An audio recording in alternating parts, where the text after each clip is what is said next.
안녕하세요. 김예린 변호사입니다. 네. 오프라인으로는 많이 안 들려가지고, 네. 온라인으로 좀 많이 들으시는 것 같은데요. 제가 오늘 이제 준비한 거는 재개발, 재건축 관련해서 이제 준비를 했는데, 제가 원래 이제 전문 분야가 재개발, 재건축, 그리고 부동산이에요. 그래서 관련해서 뭐 처음부터 이제 재개발, 재건축 분야를 저 변호사 시작할 때부터 해가지고, 계속 이어오고 있는데, 재개발, 재건축 분야도 굉장히 다양하다라고 보시면 될 것 같아요. 그래서 재개발, 재건축이 이제 보통 특별법이 별도로 정해져 있어요. 그래서 도시정비법이라는 거, 정확하게는 도시 및 주거환경정비법인데, 이 법에 따라서 사업이 진행이 되고 하다 보니까 좀 특이한 케이스들이 굉장히 많다라고 보시면 되고, 제가 이제 많이 하는 거는 재개발, 재건축 관련해서 이제 투자를 하시는 분들 굉장히 많거든요. 이렇게 우리나라 주택 공급의 한 70% 정도가 재개발, 재건축으로 되다 보니까 이제 재개발, 재건축으로 뭐 내 집 마련을 하시거나 또 이제 투자를 하시는 분들 굉장히 많으신데, 이런 분들 이제 생각보다 뭐 입주권 나오는 거 뭐 이런 것들이 굉장히 복잡하게 돼 있어서 이 입주권 관계를 뭐 사전에 좀 검토를 해드린다거나, 또는 이제 나중에 매수를 하고 봤더니 입주권이 안 나오는 경우들이 있어요. 그래서 이런 경우에 또 분쟁이 생길 수밖에 없기 때문에 소송이나 뭐 이런 것들로 좀 다퉈드리는 경우들이 꽤 많다라고 보실 수가 있을 것 같고, 그리고 이제 가끔 보면은 좀 세무사님들 상담하시면서 이제 세무 관계를 좀 상담을 하기 전에 재개발, 재건축 입주권 권리 관계를 먼저 이제 상담을 하고 와라라고 해서 많이 보내시는데, 실제로 이제 해보면은 입주권이나 이런 것들이 안 나오는 경우들도 있고, 또는 이제 전에 입주권이 좀 많이 나오게끔 경제적 이익을 극대화할 수 있는 방향으로 또 이제 말씀을 드려야 되는 경우도 있고 해서, 사실 세무 관계를 따지기에는 이런 권리 관계가 먼저 이제 좀 파악이 돼야 정확하게 상담을 하실 수 있는 부분들이 있는 것 같아요.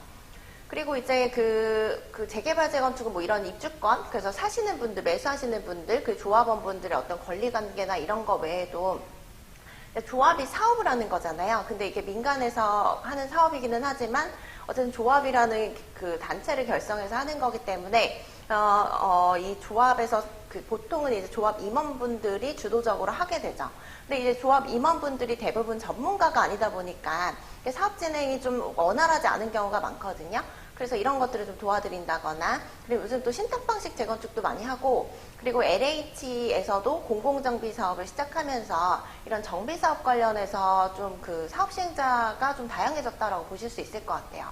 근데 물론 이제 경험이 많은, 뭐 정비 사업의 경험이 많은 분들이 하면 문제가 없지만, 대부분 이제 정비 사업의 경험이 별로 없으시기 때문에 뭐 이런 분들을 위해서 뭐 PM 업무라던가, 그리고 뭐 조합 법률 자문 업무라던가 여러 가지 이제 협업 관계를 구성해서 도움을 좀 드리고 있죠.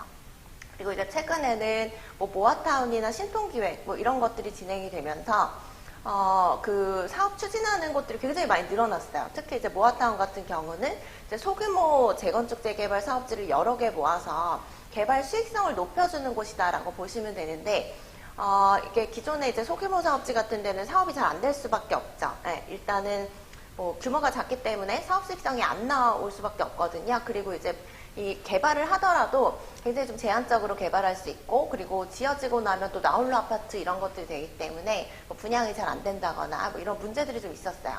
그래서 이제 서울시에서 이런 소규모 사업지들의 어떤 개발을 좀 독려하기 위해서 모아타운이라는 제도를 도입을 했거든요. 근데 이 모아타운은 말 그대로 여러 사업지를 모아서 이제 사업을 한다라고 보시면 되는데, 규모를 최대 10만 제곱미터까지 이제 모을 수가 있고, 그렇게 되면 이제 조합이 여러 개가 이제 좀 결합해서 개발을 하는 형태다라고 보실 수가 있는데, 그래서 이제 모아타운 같은 경우에는 그동안 이제 개발 수익성이나 이런 게 안 나와가지고 노후된 주거단지로 그냥 남아있다가, 최근에 모아타운 같은 것들이 진행이 되면서 개발을 막 시작하려는 것들이 우후죽순 늘어났다라고 보실 수가 있는데, 저희가 이제 처음에 모아타운 하려고 하시는 분도 오셔가지고 사업을 좀 이제 잘 원활하게 진행되게 도와달라라고 말씀하시는데, 설계나 이런 것들 대략적으로 뽑아보면은 사업성 안 나오는 것들이 진짜 대부분이고, 실제로 이제 서울시에서 모아타운 하면은 뭐 인센티브도 용적률 같은 거 인센티브도 주고, 또 층수도 완화해주고 뭐 이런 것들을 제시를 하고, 또 지하 주차 공간 같은 것들을 또 연결해서 공사비를 좀 줄여주겠다라고 하는데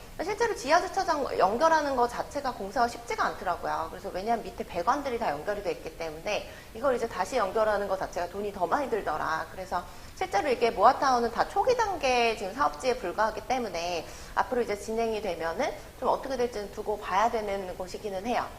근데 이게 모아타운이 막 우후죽순 늘어나게 된 거는 처음에 이제 후보지 선정을 할 때 주민 30% 동의만 받으면 모아타운 후보지 신청을 할 수가 있었거든요. 그러다 보니까 이제 그 개발업자들, 그러니까 소위 말하는 뭐 신축 빌라 쪼개시는 분들, 뭐 이런 분들이 이제 들어가가지고 막 그 신축 빌라 같은 거 막 분양을 하면서 막 동의서를 갚는 거죠. 예, 그래서 여기 개발 호재가 있기 때문에 예, 지금 뭐 매수를 하셔도 굉장히 뭐 그 투자 가치가 있다.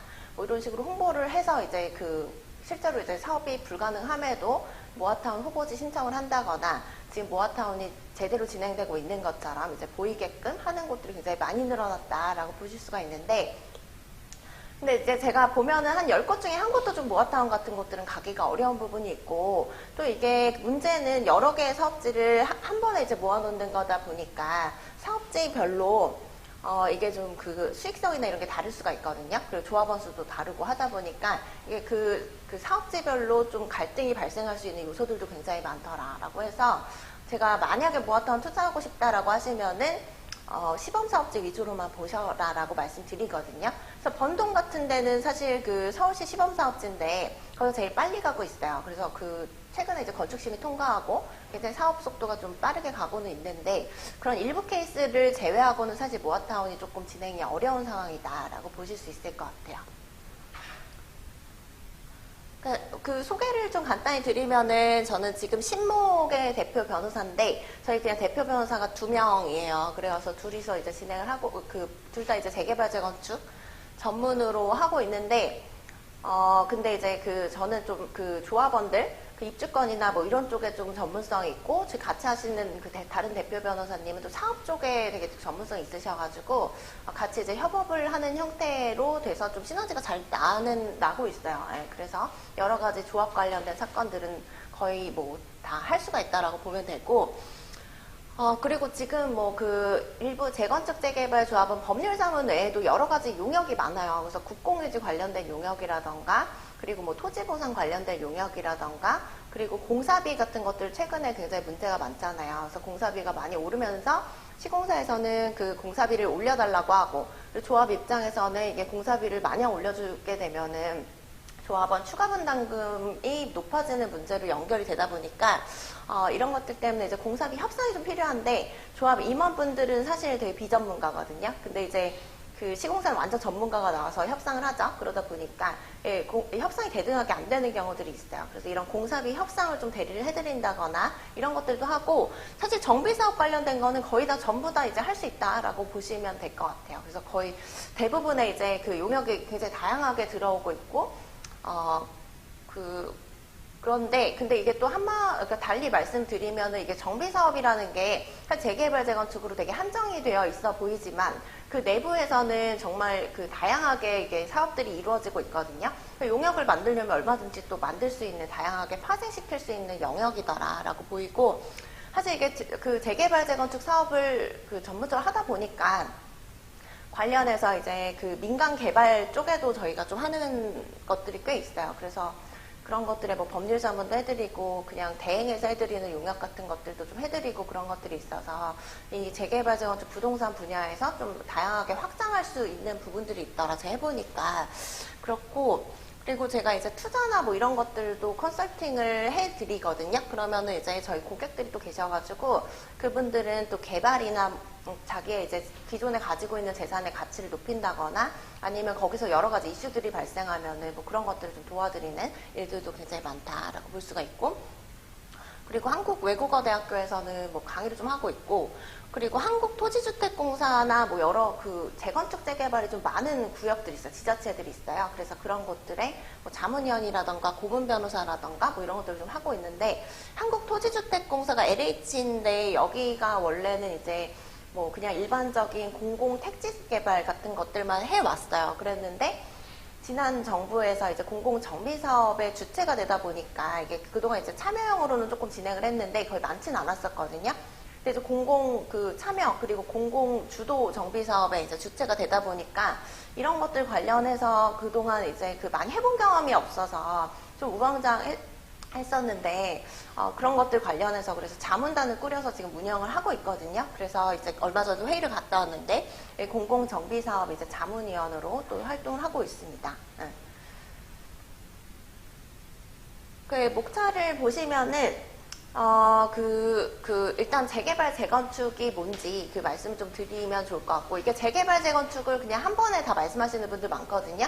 그래서 자기 아파트 재개발된다 이렇게 말씀하시는데 정확하게 얘기하면 좀 틀린 얘기예요. 네, 그래서 재개발, 재건축의 구분, 그리고 재개발, 재건축을 좀 구분해야 되는 필요성을 사업의 어떤 뭐 절차나 이런 것들 당연히 달라지는데, 그 조합원, 가장 중요한 조합원 자격이라던가 분양 자격이 재개발, 재건축이 어떤 방향으로 이제 사업이 진행되느냐에 따라서 좀 달라질 수가 있기 때문에 그래서 구분을 좀 하셔야 그래야 이제 그 정확하게 좀 이런 것들을 판단을 하실 수 있는 부분들이 있다라고 볼 수가 있고, 그리고 이제 가장 중요한 거는 이게 내가 그 재개발, 재건축 구역에 뭔가 매수를 하신다라고 했을 때는 그냥 하시는 건 아니잖아요. 그래서 대부분 이제 내 집 마련을 할 수 있는 루트는 여러 가지가 있을 텐데 청약에 도전해서 이제 하시는 경우 있을 수가 있고, 그리고 뭐 청약에 당첨된 물건, 그래서 분양권이라고 하죠. 그래서 분양권을 거래하실 수도 있고, 그리고 재개발, 재건축 구역에 낡은 주택을 매수하셔서